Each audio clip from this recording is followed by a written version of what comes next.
آپ صلی اللہ علیہ وسلم کی بعثت ہی اس مقصد کے لیے کی گئی ہے کہ آپ لوگوں کے اخلاق، لوگوں کے کردار کو سجائیں اور سنواریں۔ تو جس نبی کی بعثت کا مقصد ہی یہی ہے کہ آپ لوگوں کے کردار، لوگوں کے اخلاق کو اچھا اور بہتر سے بہتر کریں، تو ظاہر بات ہے کہ اس نبی کے اخلاق کا عالم کیا ہوگا۔ انی بعثت لاتمم صالح الاخلاق، کہ بے شک مجھے اس لیے بھیجا گیا ہے کہ میں اخلاق صالح کی تکمیل کروں۔ الحمد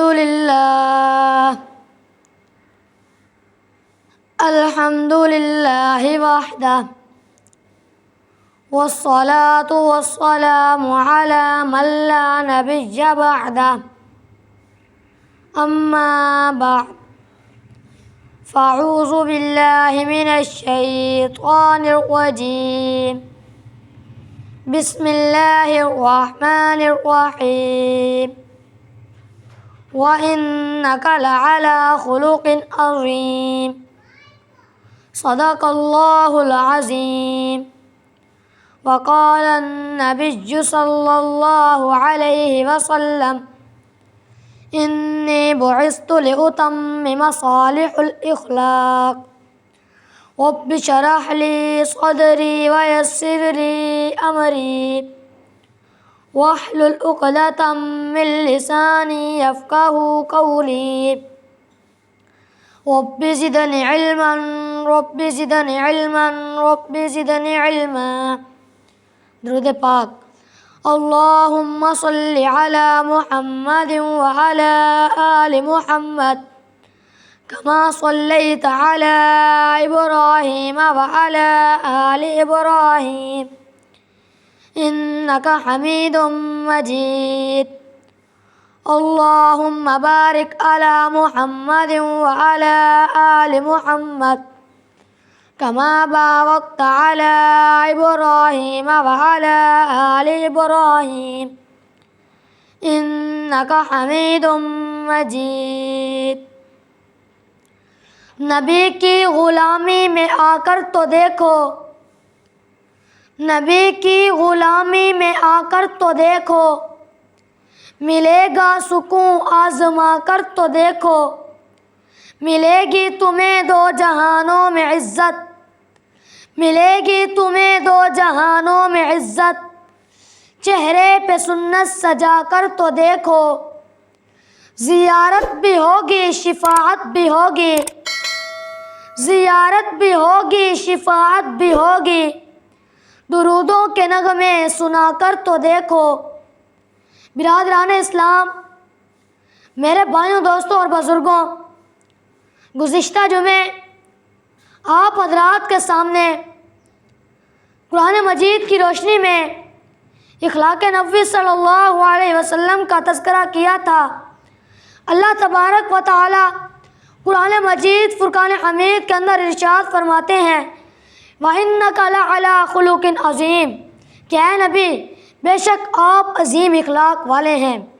اس جمعے آپ حضرات کے سامنے احادیث مبارکہ کی روشنی میں اخلاق نبوی صلی اللہ علیہ وسلم کا تذکرہ کریں گے۔ احادیث مبارکہ کے اندر حضرت ابو ہریرہ رضی اللہ تعالیٰ عنہ بیان کرتے ہیں کہ اللہ کے پیارے نبی حضرت محمد مصطفیٰ احمد مجتبیٰ سرکار دو عالم صلی اللہ علیہ وسلم نے ارشاد فرمایا کہ انی بعثت لاتمم صالح الاخلاق، کہ بے شک مجھے اس لیے بھیجا گیا ہے کہ میں اخلاق صالح کی تکمیل کروں۔ یعنی آپ صلی اللہ علیہ وسلم کی بعثت ہی اس مقصد کے لیے کی گئی ہے کہ آپ لوگوں کے اخلاق، لوگوں کے کردار کو سجائیں اور سنواریں۔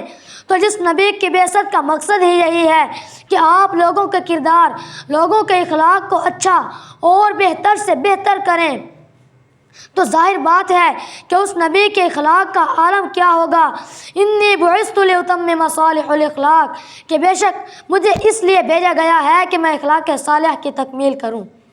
اور اسی طرح حضرت انس بن مالک رضی اللہ تعالیٰ عنہ بیان کرتے ہیں کہ ما کان رسول اللہ صلی اللہ علیہ وسلم احسن الناس خلقا، کہ تمام انسانوں میں اللہ کے رسول حضرت محمد مصطفیٰ احمد مجتبیٰ سرکار دو عالم صلی اللہ علیہ وسلم سب سے اعلیٰ اخلاق رکھتے ہیں۔ تو یہ کس کا بیان ہے؟ یہ حضرت انس بن مالک رضی اللہ تعالیٰ عنہ کا بیان ہے، جو حضور علیہ الصلاۃ والسلام کے خادم خاص ہیں، جنہوں نے 10 سال حضور علیہ الصلاۃ والسلام کی خدمت کا شرف حاصل کیا۔ ان کا بیان مزید واقعات کے اندر آتا ہے۔ حضرت انس بن مالک رضی اللہ تعالیٰ عنہ بیان کرتے ہیں کہ مجھے اپنی غلطی کا احساس حضور علیہ الصلاۃ والسلام کی مسکراہٹ سے ہو جاتا تھا، یعنی جب مجھ سے کوئی غلطی ہو جاتی تھی یا مجھ سے کوئی کام خراب ہو جاتا تھا تو آپ صلی اللہ علیہ وسلم اس کا جواب مسکرا کر دیتے تھے۔ کبھی مارتے نہیں تھے، کبھی پیٹتے نہیں تھے، کبھی ڈانٹتے نہیں تھے، حتیٰ کہ ان 10 سالوں میں اللہ کے رسول حضرت محمد مصطفیٰ احمد مجتبیٰ سرکار دو عالم صلی اللہ علیہ وسلم نے مجھے اف تک نہیں کہا۔ تو یہ اخلاق مصطفیٰ صلی اللہ علیہ وسلم جو آپ صلی اللہ علیہ وسلم کے خادم خاص حضرت انس بن مالک رضی اللہ تعالیٰ عنہ بیان کر رہے ہیں۔ انی بعثت لأتمم صالح الاخلاق، کہ بے شک مجھے اس لیے بھیجا گیا ہے کہ میں اخلاق صالح کی تکمیل کروں۔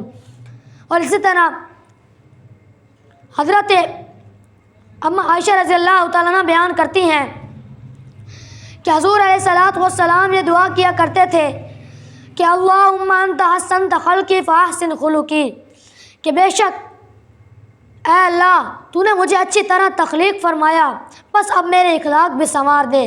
تو یہ دعا ہے حضور علیہ الصلاۃ والسلام کی، جو حضرت اما عائشہ رضی اللہ تعالیٰ عنہ بیان کر رہی ہیں کہ حضور علیہ الصلاۃ والسلام اللہ کی پاک بارگاہ کے اندر یہ دعا کیا کرتے تھے کہ اے اللہ بے شک تو نے مجھے اچھی طرح تخلیق فرمایا، اچھی طرح سنوارا اور سجایا، لہٰذا اب میرے اخلاق بھی سنوار دے، میرے کردار اور میرے اخلاق کو بھی اعلیٰ اور افضل کر دے۔ اور اسی طرح ایک دوسری حدیث مبارکہ میں حضرت ہشام بن عامر رضی اللہ تعالیٰ عنہ بیان کرتے ہیں کہ میں نے ایک مرتبہ حضرت اما عائشہ رضی اللہ تعالیٰ عنہ کی خدمت میں عرض کی کہ ام المؤمنین مجھے حضور علیہ الصلاۃ والسلام کے اخلاق کے بارے میں کچھ بتائیں۔ تو حضرت اما عائشہ رضی اللہ تعالیٰ عنہ نے مجھ سے پوچھا کیا تم قرآن نہیں پڑھتے؟ تو حضرت ہشام بن عامر رضی اللہ تعالیٰ عنہ نے عرض کی کہ کیوں نہیں، بے شک پڑھتا ہوں۔ تو حضرت اما عائشہ رضی اللہ تعالیٰ عنہ فرماتی ہیں کہ آپ صلی اللہ علیہ وسلم کا خلق قرآن تھا، اور آپ صلی اللہ علیہ وسلم کی سیرت اور کردار قرآن مجید کا عملی نمونہ تھا۔ تو یہ بیان ہے حضرت اما عائشہ رضی اللہ تعالیٰ عنہ کا اس سائل کے جواب میں کہ جب اس نے پوچھا کہ مجھے حضور علیہ الصلاۃ والسلام کے اخلاق کے بارے میں کچھ بتائیں، تو حضرت اما عائشہ رضی اللہ تعالیٰ عنہ فرماتی ہیں کہ سارے کا سارا قرآن ہی حضور علیہ الصلاۃ والسلام کا اخلاق ہے۔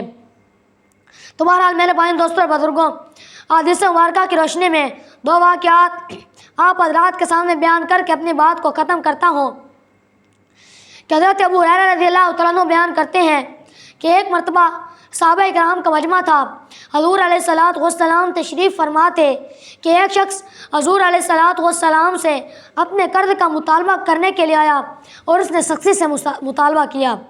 تو اس کی سختی کو دیکھ کر، اس کی بد زبانی کو دیکھ کر، اس کی گستاخی کو دیکھ کر صحابہ کرام کو غصہ آیا اور اسے جھڑکنے لگے۔ تو نبی علیہ الصلاۃ والسلام نے صحابہ کرام کو منع کر دیا، روک دیا اور فرمایا کہ اسے کچھ نہ کہو، اسے چھوڑ دو، کیونکہ حقدار کو ایسا کرنے کا حق حاصل ہے۔ پھر نبی علیہ الصلاۃ والسلام نے صحابہ کرام سے فرمایا کہ اسے اتنی عمر کا جانور دے دو جتنی عمر کا اس کا جانور تھا۔ تو صحابہ کرام نے عرض کی کہ اللہ کے رسول صلی اللہ علیہ وسلم ہم ویسا جانور تو نہیں پاتے، البتہ اس سے بہتر اور زیادہ عمر کا ہے۔ تو آپ صلی اللہ علیہ وسلم نے ارشاد فرمایا کہ اسے وہی دے دو، کیونکہ بہتر لوگ وہ ہیں جو اپنے قرض کی ادائیگی میں بہتر ہوں۔